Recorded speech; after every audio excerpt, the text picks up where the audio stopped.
a alegria de servir ao Senhor, a alegria de congregarmos como igreja. Então te agradecemos por isso. É por causa disso, por causa da obra que o Senhor fez para nós, para nos alcançar, e a obra que o Senhor tem feito em nós, nos salvando e nos aperfeiçoando, que nós temos esse entendimento de estarmos aqui e a alegria de estarmos. Então rogamos ao Senhor que receba o nosso culto nessa manhã. Pedimos ao Senhor que conduza aqui os teus filhos que estão a caminho, que os traga com segurança para que se unam a nós nesse momento de adoração e de serviço ao Senhor.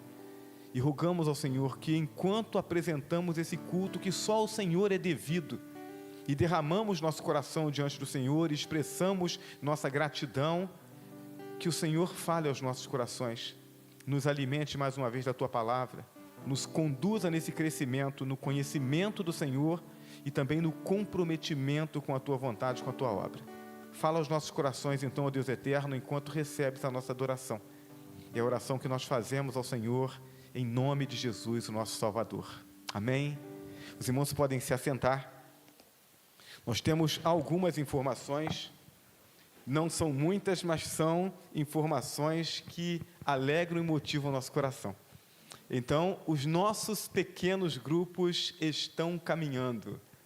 Essa semana, eu ainda compartilhei ontem no pequeno grupo dos jovens que se reuniu na casa da irmã Monique, do irmão Jonatas, ontem à noite, sobre a minha alegria de ter visto já as fotos e os relatos dos grupos, grupo dos homens, grupo das mulheres, que se reuniu na sexta-feira, e a alegria de não só ver os irmãos participando, as irmãs participando, mas de vermos nas fotos rostos novos. E isso nos mostra que o pequeno grupo está cumprindo uma de suas funções, que é a de alcançar novas pessoas, de convidar pessoas, de integrá-las. Às vezes a gente tem dificuldade de trazer uma pessoa ao culto, né? Existe às vezes uma resistência, né, da pessoa vir ao espaço de culto da igreja, mas ela não tem essa resistência de ir na nossa casa. E aí o pequeno grupo já tem cumprido essa função. Na semana passada nós já comentamos com os irmãos sobre o culto dos adolescentes e dos jovens, o pequeno grupo. A gente se reúne no sábado aqui, de 5 às 5h30, tem o momento devocional e depois os grupos de adolescentes e de jovens se reúnem, e nós tivemos 5 visitantes no grupo de adolescentes, fruto do trabalho que eles já têm feito de promover o pequeno grupo nas escolas. Então, o trabalho tem crescido, os membros da igreja que estão envolvidos com o pequeno grupo estão entendendo a proposta, estão se fortalecendo, se motivando, auxiliando um ao outro no crescimento espiritual e na compreensão de todo esse desafio que envolve a expansão do reino de Deus e a salvação de almas. Então, ontem nós tivemos na casa do Felipe, aniversário do Felipe, os adolescentes estavam reunidos lá. Tivemos também na casa da Monique e do Jonatas, reunião dos jovens e aniversário da Raquel. E nós tivemos visitantes, tivemos essa alegria, essa motivação dos nossos jovens e adolescentes. Então, é motivo para nós celebrarmos a Deus. Você que ainda não está em um pequeno grupo, precisa se informar aí onde o pequeno grupo está se reunindo, né? Pequeno grupo das mulheres, pequeno grupo dos homens, dos jovens, dos adolescentes. Você precisa se inteirar e precisa participar. Nós temos orado para que os nossos pequenos grupos cresçam, não só em número, mas em comprometimento uns com os outros, com o crescimento espiritual, com a proclamação do Evangelho, e crescendo, que eles se multipliquem. O nosso objetivo, o nosso desejo, a nossa oração tem sido para que Deus nos ajude a nos multiplicarmos, para que em cada em cada condomínio, em cada prédio, nós tenhamos um pequeno grupo, onde a gente não consegue sair na rua e bater na porta, né, para entregar um folheto, porque tem portaria e tem toda aquela dificuldade de entrar, que nós tenhamos dentro desses espaços famílias alcançadas pelo Evangelho de Jesus Cristo e comprometidas com a expansão do reino de Deus, abrindo o seu apartamento, abrindo o espaço do seu convívio, para trazer vizinhos e amigos para ouvirem o Evangelho. Então, ore por isso. Nós temos caminhado, já estamos avançando nesse sentido, mas há muito o que fazer, e a sua vida pode e deve ser ferramenta de Deus para expandir o reino do nosso Senhor. Então, ore por isso, coloque sua vida diante de Deus, e não apenas assista. Deus não nos chamou para sermos espectadores, Ele nos chamou para sermos ferramentas na mão dEle, para a expansão do seu reino. Então, coloque diante de Deus esse alvo da igreja, que é de ser uma igreja relacional e uma igreja em pequenos grupos que se espalhe por essa cidade e proclame o reino de Deus. Na próxima sexta-feira, dia 21, os jovens e adolescentes estarão promovendo um encontro de acolhimento. Qual é a ideia? A ideia é que, se você é adolescente, se você é jovem, está chegando para a igreja, esse momento é o momento dos jovens e adolescentes abraçarem você. Então, você conhece alguém que está chegando para a igreja, que está nessa faixa etária, né? A gente diz aqui que a nossa igreja nós temos os jovens e os jovens há mais tempo. Então, tem uma turma assim que está, né, tá assim, há um pouquinho mais de tempo na juventude, né? A gente não está assim estabelecendo essa data limite. Se se sente jovem, está participando dos jovens, é bem-vindo, e a gente tem se alegrado com isso. Então, se você está nesse grupo, ou se você conhece alguém que está chegando para a igreja, está nesse grupo, próxima sexta-feira, dia 21, 19h30, me ajude, Tiago, está com as informações? Não, né? O Tiago não está com as informações. Alguém está com a informação para confirmar aqui? Deixa eu ver, só para não dar a informação errada, mas eu acho que é 19h30 mesmo. 19h30, não é? Ok, a Andressa me confirmou. 19h30, então, próxima sexta-feira, os jovens e adolescentes que são membros integrados da igreja precisam estar aqui para armar o abraço, né? Para abraçar quem está chegando. E quem não é membro da igreja, quem não está integrado, precisa vir para receber o abraço. Então, a gente conta com a presença de vocês. É uma atitude intencional da igreja em estar cuidando, acolhendo, ajudando as pessoas a encontrar o seu lugar no corpo de Cristo, aqui na Igreja Batista no Granbury. Semana seguinte, eu preciso que os irmãos estejam orando. Nós teremos 2 trabalhos acontecendo no dia 29, sábado. Um deles aqui na igreja, a partir das 16 horas, e esse é especificamente para os casais casados. Então, teremos aqui o pastor Neurinã, a irmã Gedália, trabalham com o Ministério de Casais, olha aí, a informação precisa aqui para a gente. Estarão aqui falando aos casais. Então, eu conheço o pastor Neurinã, conheço a irmã Gedália. Eles pastorearam a Igreja Batista no bairro João Dias, lá em Valença. Pastor Neurinã iniciou o ministério lá praticamente no mesmo tempo em que eu iniciei isso, nos idos de 1998, 99. Estávamos iniciando o ministério lá em Valença. O casal é, assim, uma bênção, estarão falando aos casais casados. Então, se você é casado, você precisa estar. Se você conhece alguém que é casado, precisa ajudá-lo a estar aqui. Isso certamente vai abençoar a vida dos casais. Mas, antes disso, na parte da manhã, nós teremos a Assembleia Extraordinária da Cibassum, a nossa associação, a Associação das Igrejas Batistas do Sudeste de Minas. E o assunto é a reforma do Estatuto da Associação. Ainda não recebemos o conteúdo. No domingo passado, eu disse que nós estávamos na expectativa de receber essa semana. Então, a comissão eleita para a reforma do Estatuto ainda não compartilhou com os conselheiros esse conteúdo. Esperamos que esse conteúdo chegue para a gente agora no início dessa semana. E aí, chegando, eu vou compartilhar com a diretoria estatutária, que foi quem a igreja deliberou para estar representando a igreja nas reuniões da associação, para que a gente possa estudar essa proposta de reforma e então, no dia 29, estejamos lá para votar, pontuar aquilo que tiver que pontuar, ajustar o que tiver que ajustar e aprovar o novo estatuto, que temos a expectativa de que vai abençoar os trabalhos das igrejas batistas da nossa associação. É muito importante que você, membro da igreja, esteja orando por isso e orando pelos trabalhos associacionais.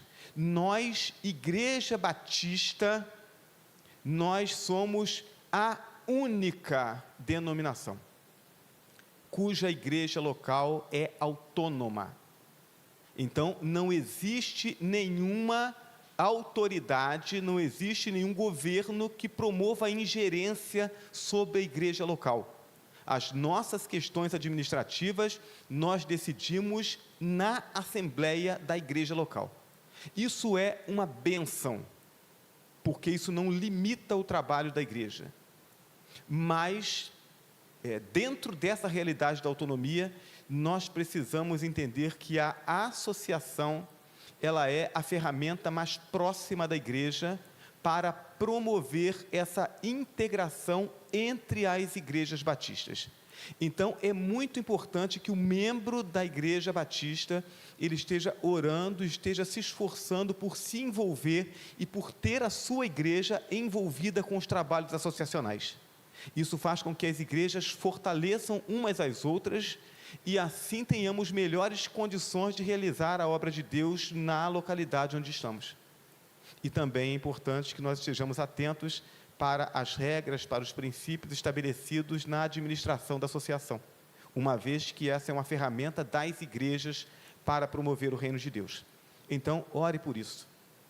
Ore pelo trabalho associacional, ore pela reforma do estatuto, ore pela liderança eleita para esses 2 próximos anos da Associação Batista, das Igrejas Batistas do Sudeste de Minas, para que, dirigidos pelo Espírito Santo, possam, de fato, representar e serem essa ferramenta das igrejas locais para o fortalecimento umas das outras e para a expansão do reino de Deus. Coloque essas questões diante de Deus, porque a obra de Deus precisa acontecer aqui, na igreja local. Precisamos estar comprometidos em promover o reino de Deus a partir daqui, mas não apenas aqui. Quando Jesus nos entregou a grande comissão, ele disse que nós seríamos testemunhas dele, tanto em Jerusalém, como em toda a Judéia e Samaria e até os confins da terra. Não uma coisa antes da outra, mas paralelamente, todas essas coisas precisam acontecer. Então, precisamos fazer expandir o reino de Deus a partir da igreja local, mas precisamos orar para as demais igrejas para que sejam fortalecidas e precisamos cooperar para que o reino de Deus como um todo, em todos os lugares onde está sendo representado, ele seja fortalecido para que pessoas sejam salvas em nome de Jesus. Amém? Muito bem. Dito isto, eu quero compartilhar com os irmãos Efésios capítulo 6, versos 10 a 12, para os nossos irmãos da mídia. Nós estaremos lendo na Nova Versão Internacional. Efésios capítulo 6,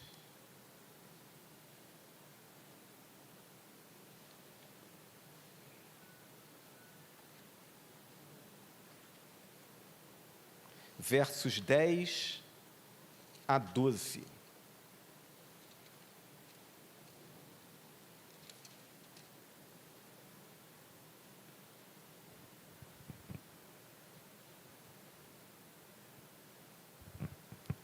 O texto nos diz assim: finalmente, fortaleçam-se no Senhor e no seu forte poder.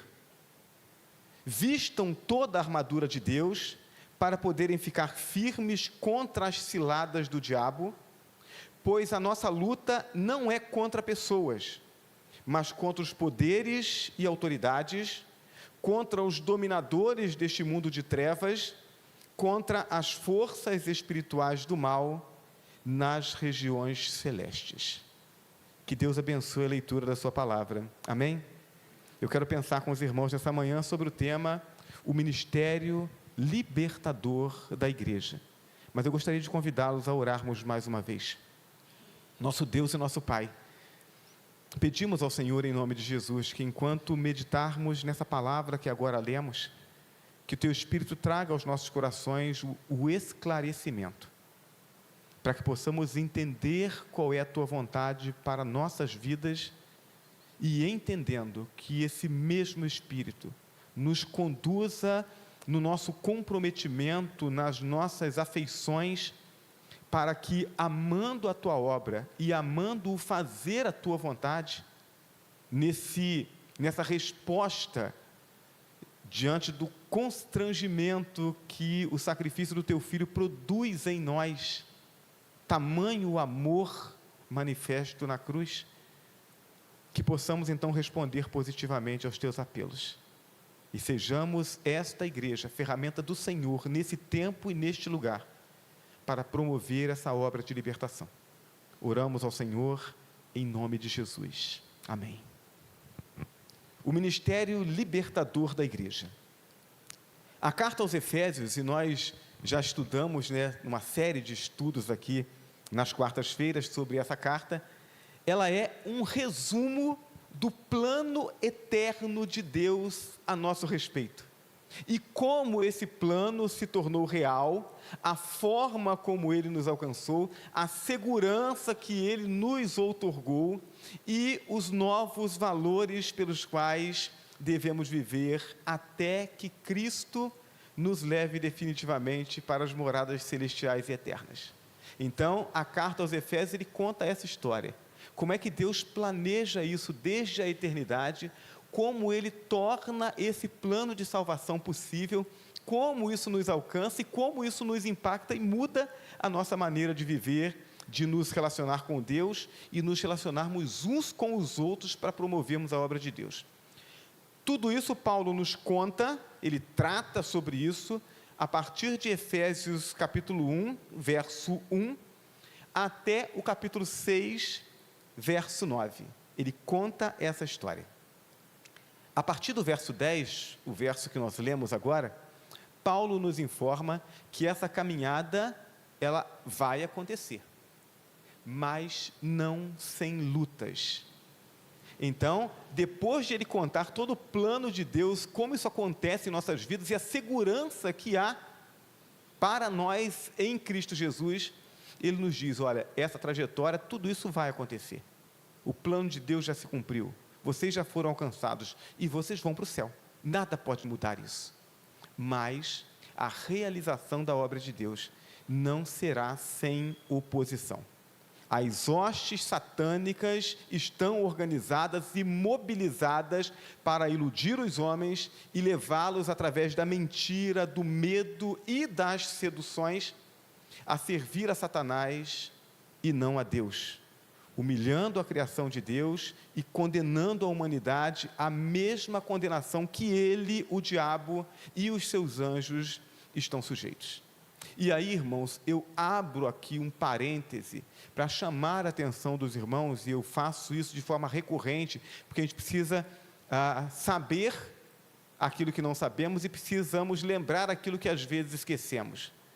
A grande ação do diabo em relação à humanidade não é de produzir doença ou saúde, não é de produzir riqueza ou pobreza.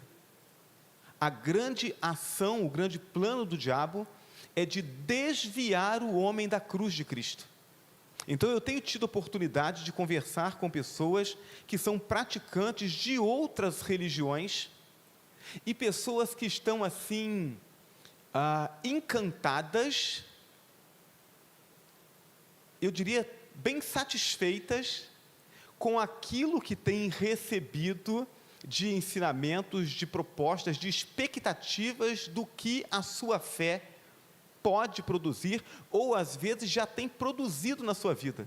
Desejos que alimentam em seus corações e que de uma forma ou de outra estão sendo cumpridos pela fé que tem praticado. Então, do ponto de vista humano, essas pessoas estão satisfeitas. Mas esse ensino os desvia da cruz de Cristo, os ilude, e aí precisamos pregar para eles, e quanto mais satisfeita a pessoa está onde ela está, mais difícil é para que você a faça entender que ela está sendo enganada e que ela está caminhando a passos largos para longe de Deus, para uma condenação eterna, mas precisamos fazê-lo. Então eu tenho algumas pessoas que são muito queridas minhas, alguns amigos, alguns familiares, e que estão nessa condição. A religião que praticam, a fé que praticam, satisfaz as suas expectativas, mas não lhes dá a segurança eterna. A ação do diabo em desviar as pessoas da cruz. A responsabilidade da igreja é de alcançar essas pessoas com a verdade que liberta, que às vezes até diminui o conforto. Eu digo isso como alguém que foi alcançado pelo Evangelho, como a primeira pessoa da minha família. Nem na família do meu pai, nem na família da minha mãe, nunca houve um crente em Jesus Cristo, eu fui o primeiro. Então, toda uma tradição, todo um comportamento religioso, todo um comportamento social que a família abraçava, do momento que o Evangelho me alcançou, eu precisei me opor a isso, ou pelo menos me abster, e isso não foi confortável. Louvo a Deus porque depois de quase 37 anos, eu tenho muitos tios, primos e os derivados deles, tendo rendido o coração a Jesus, e hoje boa parte da minha família, tanto do meu pai quanto da minha mãe, servem ao Senhor. Mas o início da caminhada não foi confortável, mas precisamos levar essa palavra, que às vezes produz desconforto, mas produz vida eterna. Ter consciência dessa batalha é fundamental para colocar os crentes em constante alerta e assumir posição de batalha para fazer avançar o reino de Deus e levar libertação espiritual àqueles que ainda estão cativos do diabo. E aí a consciência dessa batalha é importante, porque eu já ouvi muitos crentes dizendo assim: pastor, olha, o meu colega de trabalho, ele não é crente, ele não conhece o Senhor Jesus Cristo, mas nós nos damos muito bem, temos uma amizade assim, muito boa, ele me faz muito bem, e eu tenho medo de falar com ele do Evangelho, já que ele tem uma outra fé, e isso prejudicar a nossa amizade. O que eu penso sobre isso, irmãos? Se eu tenho um amigo que sabe que eu estou caminhando para uma tragédia, e ele não me fala, que tipo de amigo é esse? Que valoriza mais o bem que eu produzo para ele, do que o bem que ele pode produzir para mim. Então, como crentes em Jesus Cristo, precisamos entender que vivemos essa batalha espiritual, e que aqueles que estão sem Cristo e sem salvação, estão a todo momento correndo o risco de partirem para a eternidade sem Deus, e isso não tem volta. Então precisamos atentar para isso, estamos em batalha espiritual. Saber que éramos escravos espirituais, e que da mesma forma que Deus usou outros para a nossa libertação, Ele nos quer usar para a libertação de outros, e entender que a perdição eterna é o destino daqueles que não se comprometem com a verdade. Essa consciência deve levar cada crente a se engajar nessa batalha espiritual. Hoje eu, vindo para a igreja, né, abri a porta do apartamento, saí naquele hall, aperto o botãozinho do elevador, e aí escutei o barulho de uma porta atrás de mim, né? Um outro morador ali do prédio saindo, entrou no elevador junto comigo, e eu rapidamente puxei conversa, né? Eu não conheço ele, só o vi até agora, né? Puxei conversa, opa, já mora ali há mais ou menos 1 ano e meio, né? O curso do elevador é rápido, não dá para conversar muito, mas eu falei, eu preciso começar a estreitar relacionamento, já estou pensando, né? Como é que eu faço isso, né? Quando a gente mora em casa, em cidade menor, você vai, senta no portão, espera o vizinho passar, e aí dá um oi, né? Tem um passarinho, um cachorro, um negócio, e arruma uma desculpa. No apartamento, encontrando ali no elevador, não é fácil. E eu estou pensando, o que eu vou fazer, né? Vou fazer um bolo para levá-lo na porta dele? Não sei o que eu vou fazer, eu sei que esse vizinho, aliás, esse não, o do lado, esse eu não sei nem se tem pet. Tem um vizinho do lado que tem 5 gatos.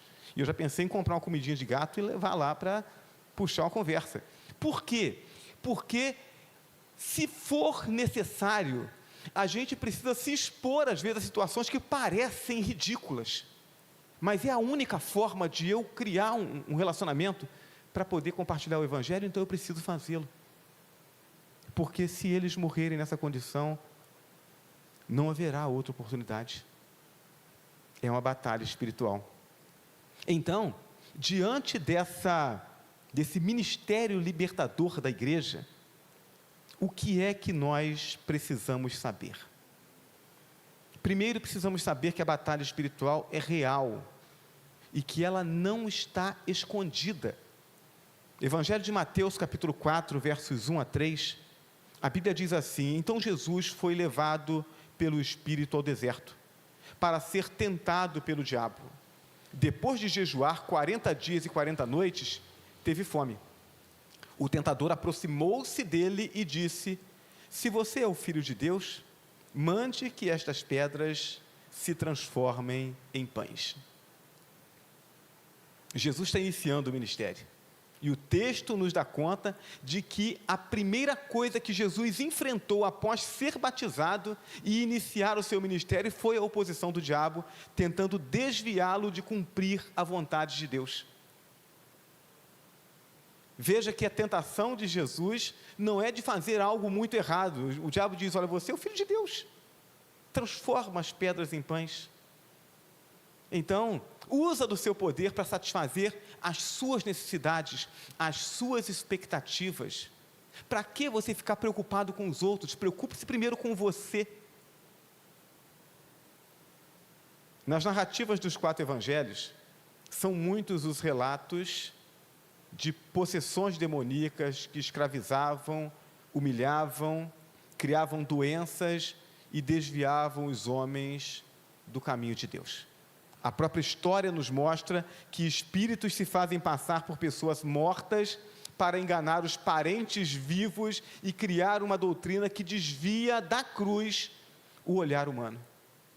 Então vejam, não há uma ação objetiva, direta, em destruir a vida de alguém do ponto de vista social, do ponto de vista físico, mas de desviar o homem da cruz. Quando a Bíblia fala sobre doutrinas de demônios, às vezes a pessoa lê isso, ela fica imaginando naqueles filmes de bruxaria, magia negra. Quando a Bíblia fala sobre doutrina de demônio, ela fala sobre toda doutrina que desvia os olhos dos homens da cruz de Cristo. O diabo vai usar de diferentes iscas. Pessoas que têm um coração mau, querem fazer mal para os outros, vai ter lá a religião em que ele pode fazer uso para poder tentar fazer mal para o outro. Aquela pessoa que é boa socialmente, vai ter a religião que vai ajudar ela a fazer algum bem, fazer alguma ação, alguma obra para ajudar o outro. A pessoa que ela pensa, não em si, eu quero estar em paz, quero estar em harmonia com a natureza, vai ter uma religião que vai dizer para ela: olha, é isso aqui mesmo, vai lá, né, a mãe terra e essa coisa toda. Então, tem cardápio para todos, desde que desvie os olhos humanos da cruz de Cristo. É assim que o diabo trabalhou desde o início e continua trabalhando até hoje. A maior parte do sofrimento humano não é resultado da corrupção do seu corpo, e sim das escolhas erradas, fruto das mentiras e dos medos causados pelos mensageiros de Satanás. É por isso que quando a Bíblia fala sobre libertação, ela fala sobre o conhecimento da verdade. Conhecereis a verdade e a verdade vos libertará. O conhecimento da verdade me mostra as bases corretas sobre as quais eu devo conduzir a minha vida. E isso fará diferença. Isso fará com que eu faça as melhores escolhas e viva uma vida mais segura do ponto de vista espiritual. O papel da igreja, portanto, é promover a libertação das pessoas, diminuir o seu sofrimento na terra e garantir a sua eterna comunhão com Deus. A igreja precisa promover essa obra de libertação. A igreja precisa proclamar a verdade que há em Jesus Cristo. Não temos que atacar a religião de ninguém. Jesus não nos mandou atacar a religião de ninguém, mas nos mandou testemunhar daquilo que temos visto e ouvido. Então, eu não tenho problema se aquele que crê na reencarnação, vier contar para mim sobre a sua expectativa ou sobre as suas imaginações, sobre suas vidas passadas.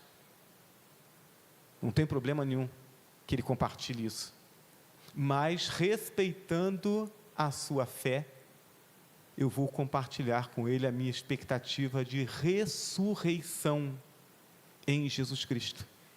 Aquele que entregou a vida por mim e que na cruz pagou o preço do meu pecado, que me fez experimentar a condição de filho de Deus mediante a fé nele. E compartilhando isso, eu vou crer que isso faz um depósito do Evangelho no coração dele, que o Espírito Santo vai trabalhar para que ele entenda. Esse comprometimento precisamos ter enquanto igreja, para que possamos dar uma oportunidade válida de salvação para aqueles que ainda estão separados de Deus. Então, precisamos entender, em primeiro lugar, que a batalha espiritual é real.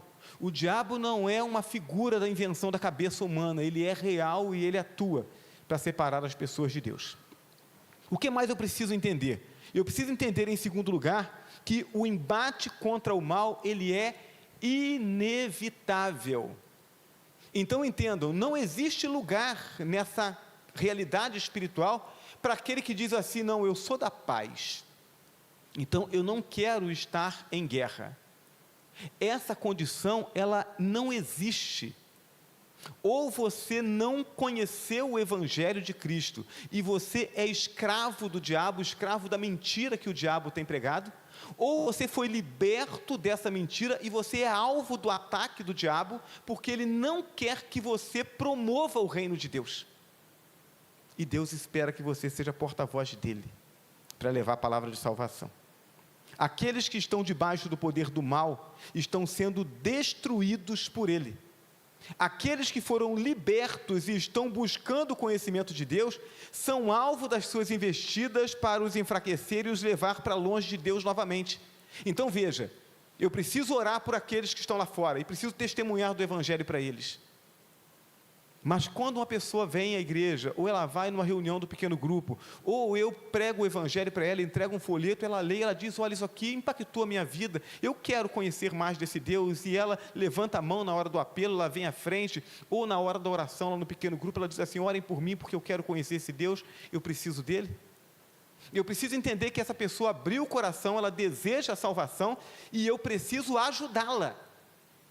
Porque Jesus diz, quando ele conta a parábola do semeador, ele diz: olha, o semeador sai a semear a sua semente, e semeando, parte da semente cai na beira do caminho, e as aves vêm e comem a semente. E na hora que Jesus vai explicar essa parábola aos discípulos, ele diz: olha, a semente é a palavra de Deus, mas na hora que ela é semeada, ela cai na beira do caminho. Isso significa que a pessoa ouviu a palavra, mas não entendeu, não com a profundidade necessária. E aí o diabo vem e arrebata a palavra do coração dela para que ela não creia. Então aquele que levantou a mão, aquele que disse: olha, ore por mim, olha, eu quero esse Jesus, não significa que ele já tenha sido transformado. Significa apenas que ele percebeu a condição dele de pecador, e ele precisa desse conhecimento. E nós, como igreja, precisamos abraçar essas pessoas, precisamos dar atenção para elas. Ninguém, depois de ter conduzido um parto e trazido uma criança à luz, coloca a criança lá, larga ela por conta para ir fazer outro parto. Alguém tem que cuidar daquela criança para que ela possa sobreviver. Então precisamos ter esse entendimento. E aqueles que estão comprometidos em salvar vidas e assim cumprir a ordem do Senhor, terão que arrancar essas pessoas das mãos do diabo, que não as deixará facilmente. Eu preciso entender que quando eu me comprometo em promover o reino de Deus, de alcançar pessoas para que elas sejam salvas em Cristo Jesus, o diabo vai fazer de tudo para me impedir de fazer isso. Então, se você é um crente em Jesus Cristo, se o Espírito Santo de Deus já habita em você, o diabo não tem como fazer mais nada para tirar você da salvação. Nada pode nos separar do amor de Deus que está em Cristo Jesus, nosso Senhor. O diabo sabe disso. Mas ele vai trabalhar para poder distrair você, Ele vai trabalhar para poder criar ocupações para você, às vezes dentro da igreja.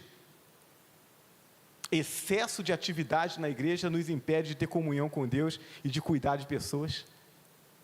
E Ele vai fazer de tudo para que você não tenha tempo, não tenha motivação para poder investir a sua vida na vida daqueles que precisam ser salvos.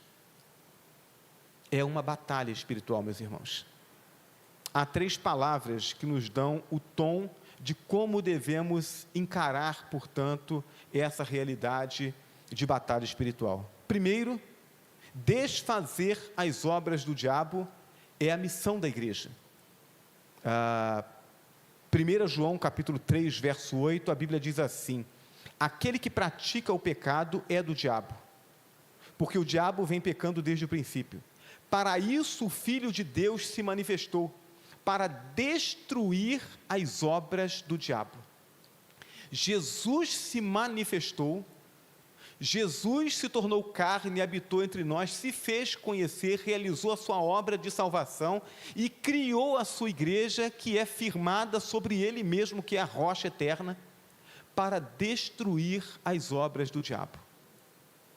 Só que Jesus inicia essa obra, Ele nos reveste do mesmo poder que Ele fez uso durante o seu ministério, que é o poder do Espírito Santo, para que através da sua igreja essa obra tenha continuidade. A obra que Jesus iniciou, a igreja dá continuidade. A responsabilidade da igreja é de destruir as obras do diabo. E essas obras, elas não estão na sociedade, elas estão nas pessoas. A nossa responsabilidade é de levar a palavra de libertação para que as pessoas saibam quem é Deus, saibam o quanto Deus as ama, saiba a condição de condenação em que elas se encontram, saiba que há salvação em Jesus Cristo e possam abraçar esse plano de salvação. Então, a igreja precisa desfazer as obras do diabo. Segundo, a vitória da igreja já está decretada. Mateus 16, verso 18, Jesus diz: e eu lhe digo que você é Pedro, e sobre esta pedra, Petrus, Petra, não Petrus, sobre esta pedra, sobre mim, não sobre você, Pedro, edificarei a minha igreja, e as portas do inferno não prevalecerão contra ela. Então, eu cresci na minha vida cristã ouvindo as pessoas falando sobre isso, né? Que os crentes, eles têm uma visão distorcida desse texto, e eles imaginam que a igreja está de portas fechadas, e os crentes ali segurando a porta, para que o diabo não entre. A Bíblia não está dizendo que as portas da igreja prevalecerão contra o diabo. A Bíblia está dizendo que as portas do inferno, as portas da morte, que resistem por causa do poder do pecado e da mentira, que tem aprisionado as pessoas, que essas portas não prevalecerão contra a igreja. Ou seja, a igreja vai à batalha, a igreja vai onde as pessoas estão cativas, onde elas estão presas, onde elas estão enganadas, iludidas, para levar a elas a palavra da verdade, de modo que elas possam ser libertas e caminharem para Deus. Essa é a responsabilidade da igreja. Precisamos fazer isso. Não podemos cochilar, meus irmãos. Não podemos. Agora, nesse momento em que nós estamos reunidos aqui, pessoas estão morrendo. E muitas delas sem terem compreendido o Evangelho da salvação. Então, eu não posso desfrutar dessa alegria da salvação de forma plena, entendendo que enquanto eu estou, como estava ontem, reunido com os jovens lá na casa da irmã Monique, do irmão Jonatas, um momento gostoso ali de comunhão com os irmãos, ou então no aniversário do Felipe, lá onde estavam outros irmãos, os adolescentes reunidos, brincando, alegres. É um momento gostoso, mas como é que eu vou desfrutar plenamente dessa alegria, se eu estiver ignorando aqueles que estão perdidos, enganados e caminhando para a perdição? Então eu preciso voltar os meus olhos para essa realidade espiritual, a fim de que a minha vida contribua como igreja de Cristo que somos, para a salvação das almas. Terceiro, cada crente está revestido da autoridade de Jesus. Mateus 16, versos 15 a 18. E disse-lhes: vão pelo mundo todo e preguem o evangelho a todas as pessoas. Quem crer e for batizado será salvo, mas quem não crer será condenado. Estes sinais acompanharão os que creem. Em meu nome expulsarão demônios, falarão novas línguas, pegarão em serpentes, e se beberem algum veneno mortal, não lhes fará mal algum. Imporão as mãos sobre os doentes, e eles ficarão curados. Jesus está dizendo à sua igreja que essa obra, ela será feita através de nós. Aquilo que precisar acontecer como milagre, Deus o fará. O poder do milagre não está em mim, não está em você. O poder do milagre está em Deus.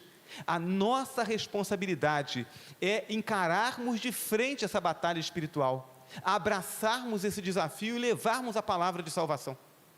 Então vamos nos lembrar do momento em que os apóstolos, depois de serem ameaçados pelos líderes religiosos judaicos, eles se reúnem com a igreja e aí eles contam todas as ameaças e eles oram.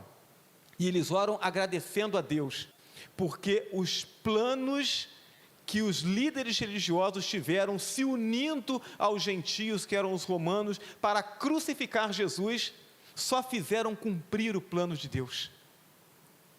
Porque não há como impedir o plano de Deus. E aí eles terminam a oração dizendo: Senhor, liberte-nos, salve-nos da perseguição? Não. Eles oram: Senhor, ajuda-nos, dá-nos intrepidez, dá-nos coragem para continuarmos pregando o Teu Evangelho enquanto o Senhor faz os Seus milagres. A minha responsabilidade enquanto crente, a nossa responsabilidade enquanto igreja, é de levarmos as pessoas a palavra da salvação. E crermos que o Deus que nos comissionou, Ele fará o que for necessário para que a igreja prevaleça nessa obra, para que as pessoas sejam salvas, para que o Evangelho impacte o coração das pessoas e salve vidas. Essa obra foi confiada a nós, precisamos levá-la adiante. Em terceiro e último lugar, a libertação completa, ela é libertação do entendimento. Quando a igreja se aplica, se dedica a essa obra de libertação, precisa entender que a libertação acontece quando as pessoas entendem a verdade de Deus e permitem que essa verdade crie raízes em seus corações. 2 Coríntios capítulo 10, versos 4 e 5. As armas com as quais lutamos não são humanas, pelo contrário, são poderosas em Deus para destruir fortalezas. Destruímos argumentos e toda pretensão que se levanta contra o conhecimento de Deus e levamos cativo todo pensamento para torná-lo obediente a Cristo. É a verdade de Deus que traz libertação. A principal libertação não é operada quando se repreende um demônio e se ordena que ele saia e deixe de atormentar uma pessoa. A gente conhece tantos casos assim, né? A pessoa vai na igreja, aí cai possessa, os líderes da igreja repreendem, o demônio sai. Na semana seguinte a pessoa volta e cai possessa de novo, repreende, o demônio sai. Na outra semana cai de novo. O que está acontecendo? Não houve libertação? Não, o que houve foi exorcismo. Porque se a verdade de Deus não for plantada nesse coração, se a pessoa não crer nessa verdade e permitir, portanto, pela sua fé, que o Espírito Santo passe a habitar no seu coração, a casa fica vazia cada vez que o demônio sai, e ele volta. Então, libertação não é exorcismo. Então, por muitas vezes ao longo desses 26, quase 27 anos de ministério, por muitas vezes as pessoas me perguntavam: pastor, lá na Igreja Batista tem culto de libertação? E eu dizia: sim. E aí a pessoa se espanta, né? Mas não é uma igreja tradicional? Sim. E tem culto de libertação? E eu digo: todos. Porque em todos os cultos nós proclamamos a palavra de Deus. E quando a palavra cria raízes no coração, há libertação. Então, precisamos levar às pessoas o conhecimento da palavra de Deus. quando as pessoas são iluminadas no seu entendimento. Essas pessoas, então, fazem a escolha por Deus e rejeitam aquilo que não pertence a Deus. E isso transforma suas vidas. Quantas pessoas eu e você conhecemos que servem voluntariamente aos demônios? A última experiência que eu tive com esse tipo de possessão espiritual, pouco antes de vir de Valença, eu acompanhava uma família e esse homem era... a família dele era uma família de ciganos. E havia um grupo de demônios, 20 e poucos demônios, que acompanhavam a família. E ele dizia: são meus amigos, pastor. Ele não os considerava como demônios, são espíritos que me ajudam.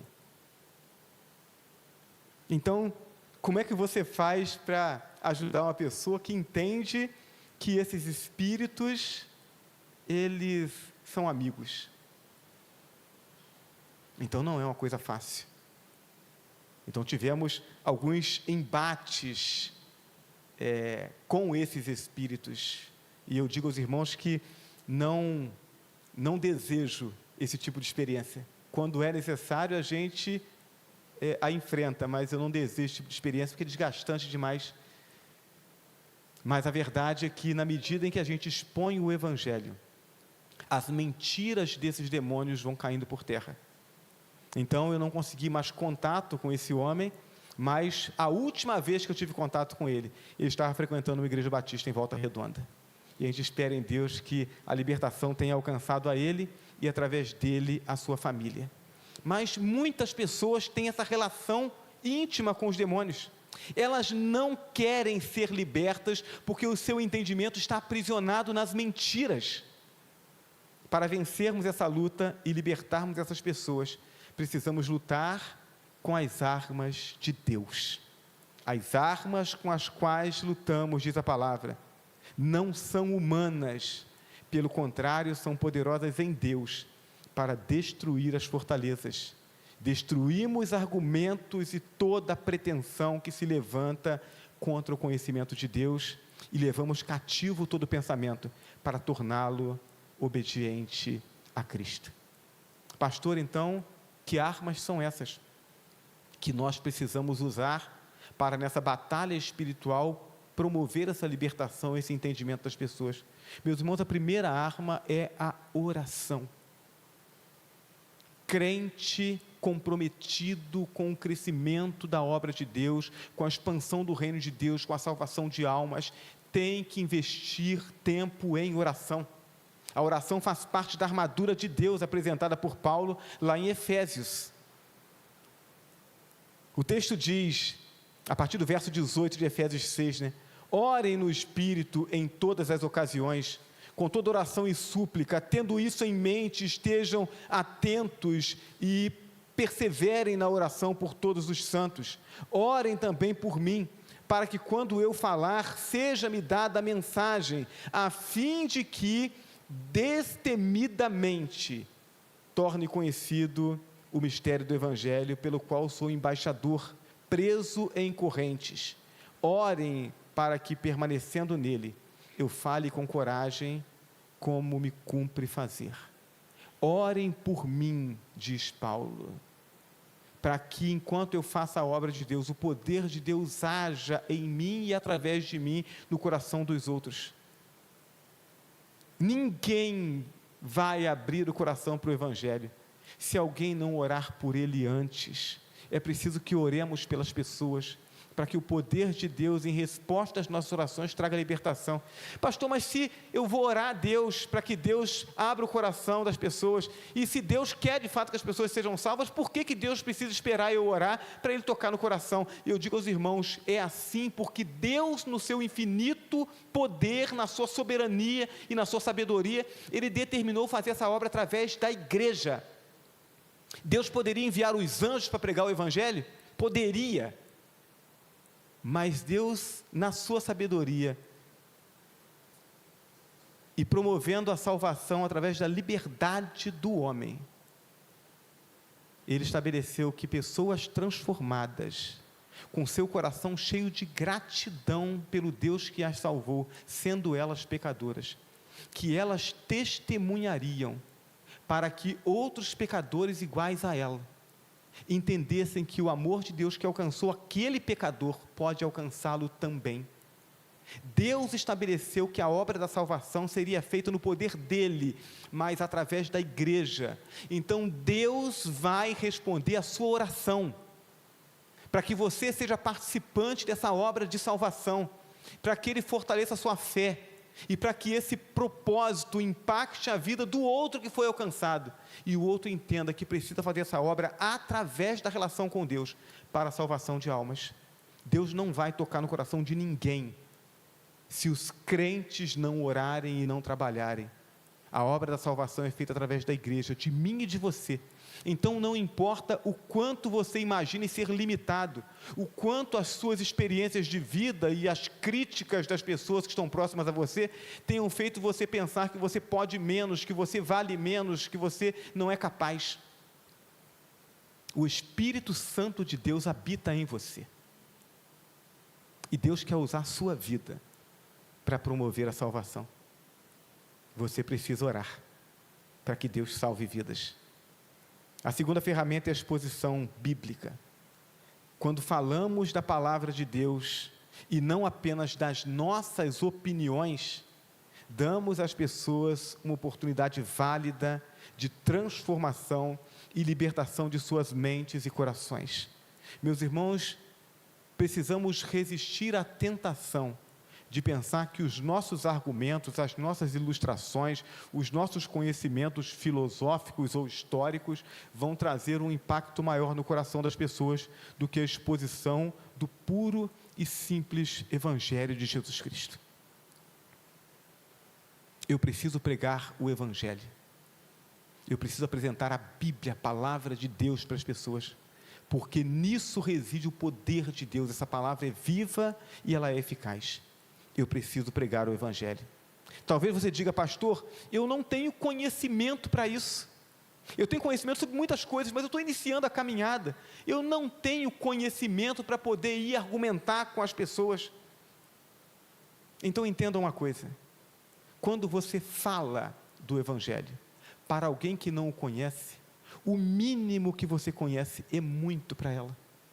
Quando você chega para uma pessoa e você diz para ela assim: olha, eu vivia uma vida vazia, eu tinha muitas coisas, tinha muitas experiências boas, tinha recursos, tinha amigos, mas eu tinha um coração vazio, e um dia eu ouvi o Evangelho, e o Espírito Santo de Deus tocou no meu coração, e eu pude entender o amor de Deus, e eu abri o meu coração, confessei Jesus como meu Salvador, e a minha vida mudou.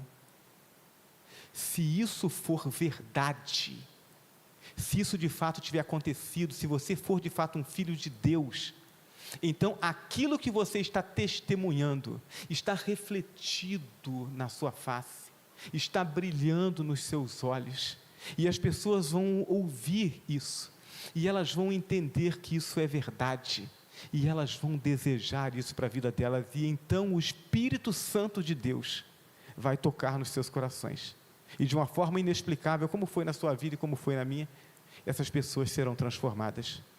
Então você não precisa ter profundo conhecimento teológico, você precisa pregar o Evangelho, você precisa conduzir as pessoas até Jesus.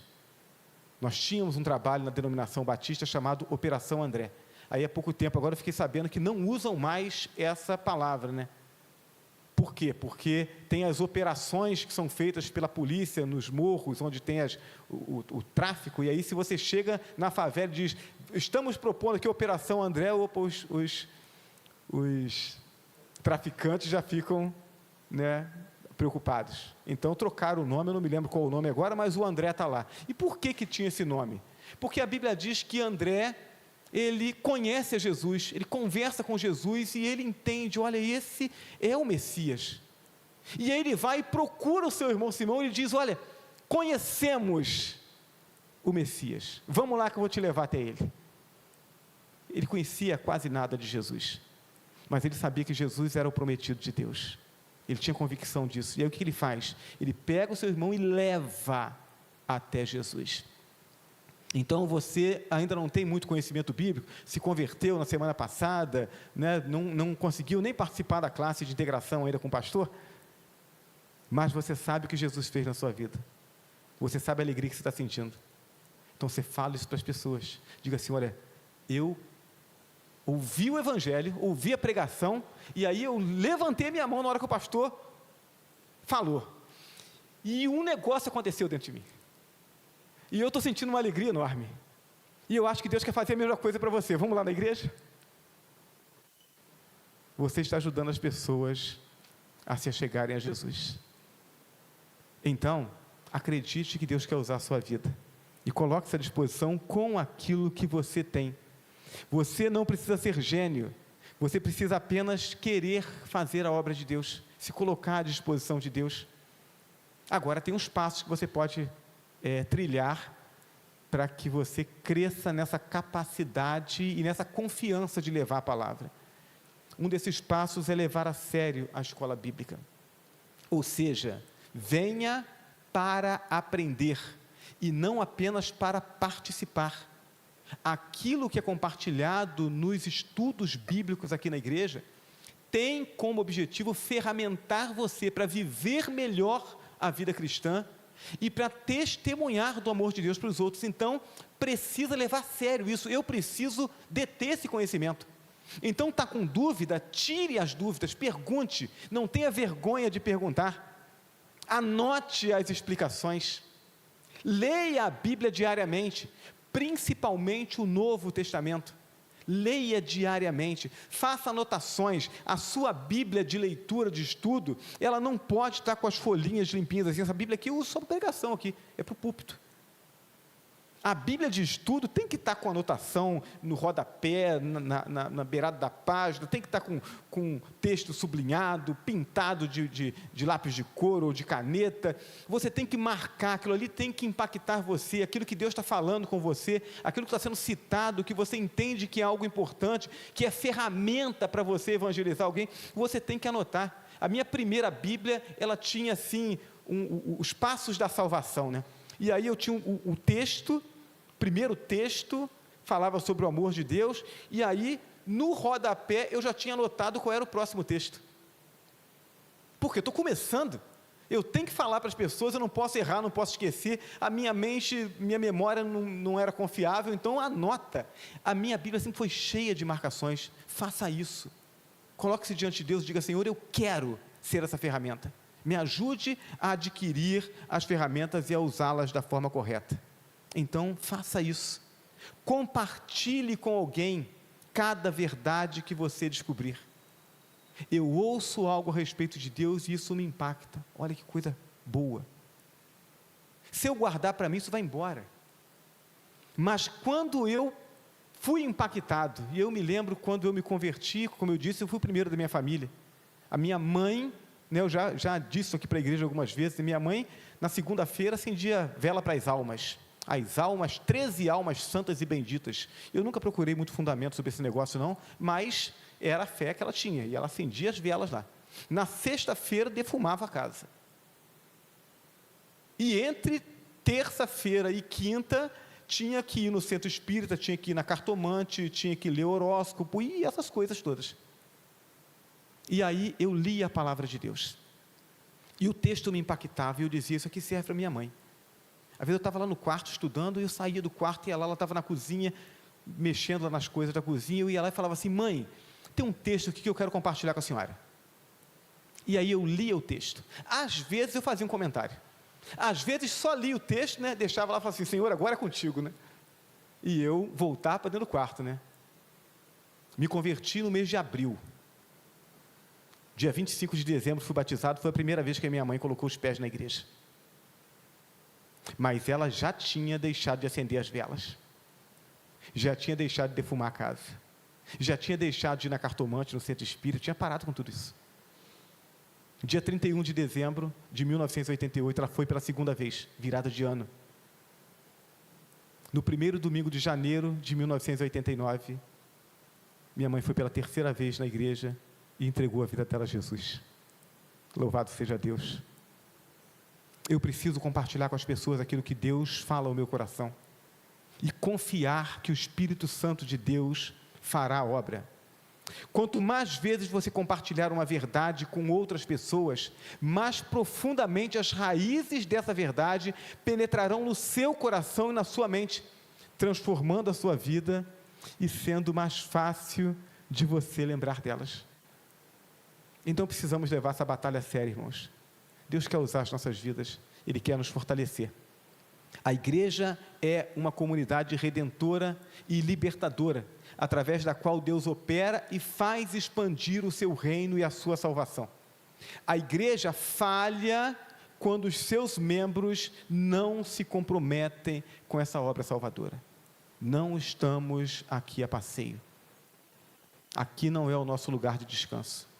O lugar de descanso é o céu, e eu caminho para lá, e anseio por esse dia. Penso e permito que a minha mente divague enquanto eu imagino aquele dia em que o Senhor virá e que todos os olhos o verão e que eu receberei dele, junto com a igreja de Cristo, o vinde benditos de meu Pai, e receber por herança o reino que vos está preparado desde a fundação do mundo. Aí eu entrarei no descanso. Aqui não. Aqui tem muita gente que precisa ouvir o Evangelho do jeito que eu ouvi.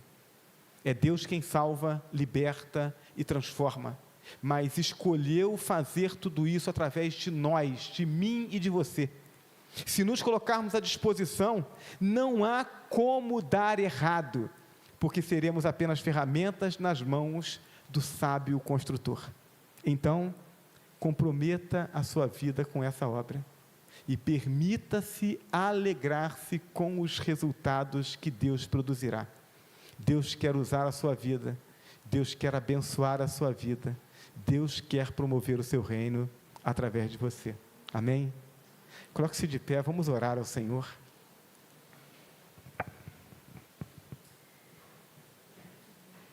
Deus Todo-Poderoso que está nos céus, nós queremos agradecer ao Senhor por essa manhã de culto, de adoração e de reflexão na Tua Palavra. Queremos agradecer ao Senhor porque o Senhor não deixa que as nossas fraquezas e as nossas limitações fujam de diante dos nossos olhos. Somos pecadores, somos falhos, mas o Senhor também tem nos revelado o Teu amor, o amor que nos abraça apesar de pecadores que somos. O Senhor tem nos feito conhecer o poder do Senhor, que operou e opera em nós, e que quer operar através de nós para a salvação de outros. Então, ó Deus, usa as nossas vidas, e ajuda-nos a acreditar e a confiar, que apesar de nós, apesar das nossas falhas, o Senhor vai fazer maravilhas, através das nossas vidas, se confiarmos e se nos comprometermos.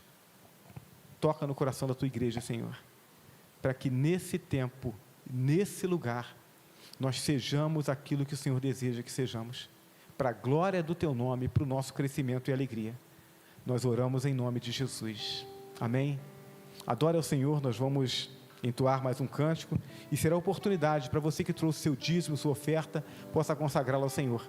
E quando fizer isso, lembre-se disso, a sua contribuição, ela não só revela a sua fidelidade, o seu compromisso com Deus, porque os dízimos são do Senhor, são santos ao Senhor, mas a sua contribuição, ela faz de você participante da obra missionária. O seu dízimo e a sua oferta sustentam e promovem a obra de Deus aqui, e o fazem nos lugares mais distantes do mundo, onde nossas igrejas têm desenvolvido o trabalho missionário e têm sustentado missionários. Então, pensando em tudo isso, você precisa contribuir com alegria. Deus ama